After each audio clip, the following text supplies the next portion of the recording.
Hi നമസ്കാരം. അപ്പം ഒരു ഇമ്പോർട്ടൻറ്റ് കാര്യം പറയാനായിട്ടാണ് ഇപ്പോൾ ഈ ഒരു വീഡിയോ ഷെയർ ചെയ്യുന്നത്.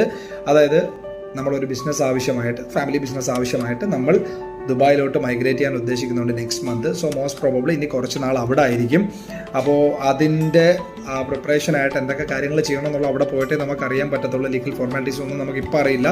സോ അതൊക്കെ അവിടെ പോയിട്ടൊന്ന് പഠിക്കണം. അതിന് കുറച്ച് സമയങ്ങൾ സ്പെൻഡ് ചെയ്യേണ്ടി വരും. അപ്പോൾ മാർക്കറ്റിൽ എൻ്റെ സപ്പോർട്ടും കാര്യങ്ങൾ, മാർക്കറ്റ് അനാലിസിസും കാര്യങ്ങളൊക്കെ എങ്ങനെയെങ്കിലും ഞാൻ അവിടെ നിന്ന് സമയം കിട്ടുന്ന സമയങ്ങളിലെല്ലാം നിങ്ങളെ അറിയിക്കുന്നതായിരിക്കും, അല്ലെങ്കിൽ അപ്ഡേറ്റ് ചെയ്യുന്നതായിരിക്കും. നിങ്ങളെ ഹെൽപ്ഫുള്ളായിട്ട് എനിക്ക് പറ്റുന്ന എല്ലാ കാര്യങ്ങളും ടെലഗ്രാമിൽ കൂടെ ചെയ്യുന്നതായിരിക്കും. പക്ഷേ നമ്മളിപ്പോൾ ഒരു വർക്ക്ഷോപ്പ് കണ്ടക്ട് ചെയ്യുന്നുണ്ടായിരുന്നു. സോ ആ വർക്ക്ഷോപ്പ് നമ്മളൊന്ന് പോസ് ചെയ്യും. മോസ്റ്റ് പ്രോബബ്ലി ഇനി കുറച്ച് നാളത്തേക്ക് അവിടെ പോയി കഴിഞ്ഞാൽ വേറെയുള്ള കാര്യത്തിലൊക്കെ എൻഗേജ്ഡ് ആവേണ്ടതായത് കൊണ്ട് നമുക്ക് ഈ വരുന്ന ഒരു ബാച്ച്, അതായത് ഈ വരുന്ന ജൂണിൻ്റെ ഒരു ബാച്ച് കഴിഞ്ഞാൽ നമ്മൾ എന്തായാലും വർക്ക്ഷോപ്പ് ഒന്ന് പോസ് ചെയ്യാൻ സാധ്യതയുണ്ട്. സോ ചേരാൻ താല്പര്യം ആരെങ്കിലും ഉണ്ടെങ്കിൽ അവർ ഈ മാസം ചേർന്നോളൂ. ഓക്കെ.